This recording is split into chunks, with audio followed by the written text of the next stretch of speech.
A very special report tonight about the Great Smog of London. Over 60 years ago, on December 4th, 1952, a large cloud of noxious smog descended over the coal-burning city. The fog was reportedly incredibly thick and reduced visibility to just a few feet, and did not let up until the 9th, 5 days later. At the time, the smog was seen as simply an inconvenience due to the fact that smogs were very common at the time.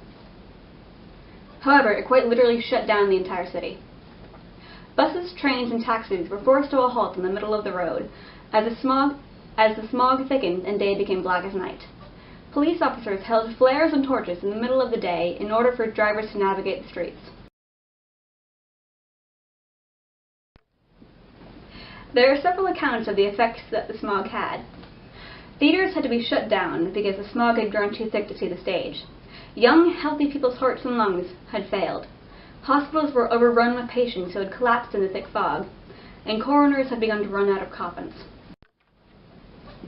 There are several accounts of the effects that the smog had. Theaters had to be shut down because the smog had grown too thick to see the stage. Young, healthy people's hearts and lungs had failed.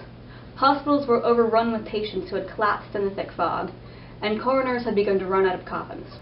The cause for this immense smog started with record amounts of coal burned that November.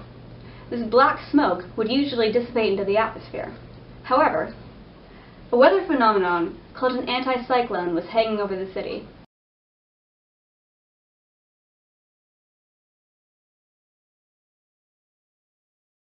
That, combined with windless weather conditions, prevented the black smoke from dissipating.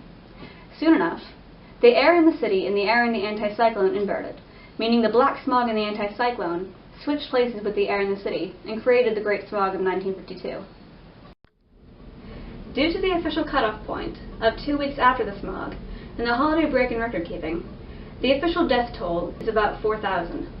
However, the real death toll that the smog caused is closer to 12,000. We will never know the true number. After the tragedy that the smog caused, there was a massive push for better air quality in London, which led to the Clean Air Act of 1956. Black smoke was banned, and people were given incentives to change to smokeless fuels. More than 60 years later, killer smog is a thing of the past. London's air is much cleaner, but with many places that still exceed the legal air pollution limits, they still have a long way to go.